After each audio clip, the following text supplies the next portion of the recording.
Snip Stitch. Today we are going to demonstrate how to make 2 quilt blocks out of 2 pieces of fabric. So this is a sewing project, so the most important thing you need is a sewing machine to do this project.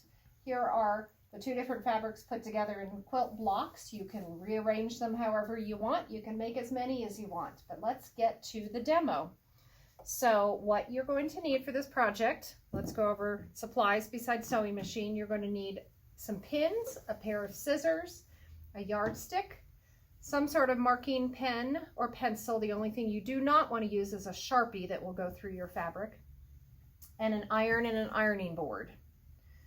So you want to choose 2 pieces of fabric and cut them into squares that are the same measurement, length and width. I picked 2 pieces that I cut into 18 inches length and width, and they're both the same. You can cut yours into 10 inches or 12 inches or 15 inches. You need to have them be square and be the same length and width and be 2 different fabrics. We chose a solid for this and a print. You next need to understand right side and wrong side of fabric. This is the right side, this is the wrong side. Our solid actually does not have much of a difference, right and wrong. But this is important because step 1, after you've cut your fabric into the square that you want, is you want to put them together with right sides facing. So here's my right side of my print. It's facing the solid. So I'm going to lay these out as best as I can so that they're even. And then I'm going to take a pin and I'm going to push it through both layers of fabric and then pick up my pin and push it out again. And I'm going to do that again on the other side of the fabric. The only place you don't want to pin is in the middle because we're going to be doing some work here, but about 2 pins should do it. And the purpose of these pins is to keep your fabric together so it doesn't slide apart. You want it to stay together. Okay, the next step is I'm going to take a yardstick and my marking pen, and I'm going to draw a line from one corner to the other at the diagonal. So I'm going to really carefully line up my yardstick from one corner to the other and press down pretty firmly, and then draw a line right along the edge of my yardstick.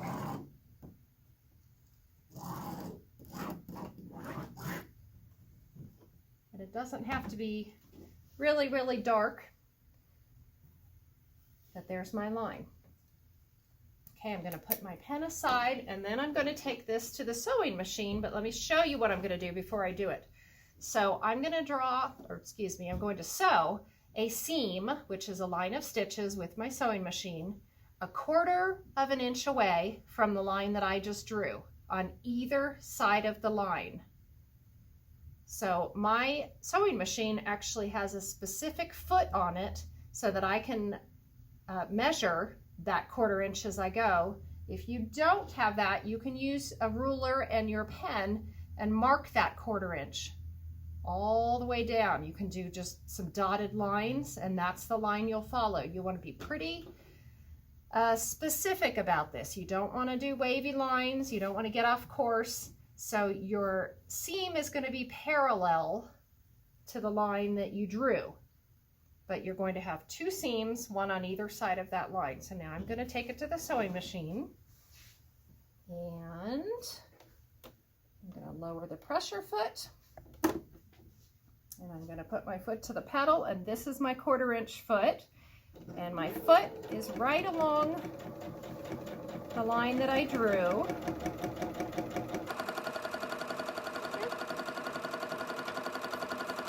Okay, so I've opened up the triangles. I now have a new set of squares with one fabric on one side and one on the other side.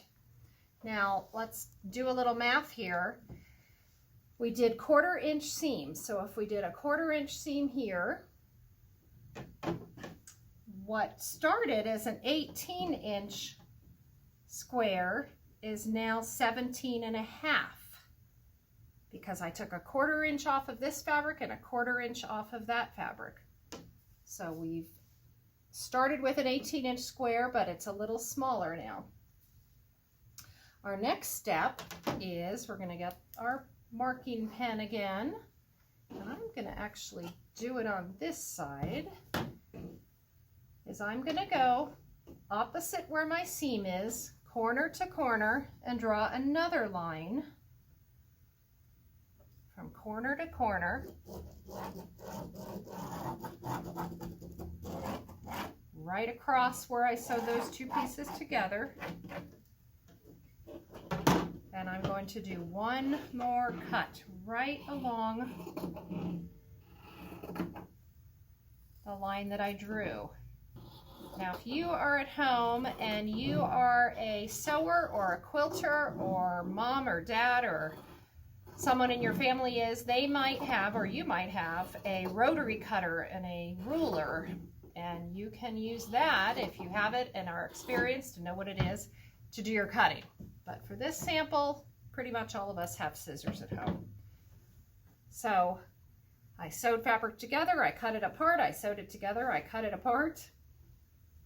I'm going to do the same for this piece, and then we're going to do some final sewing and have some really cool quilt blocks.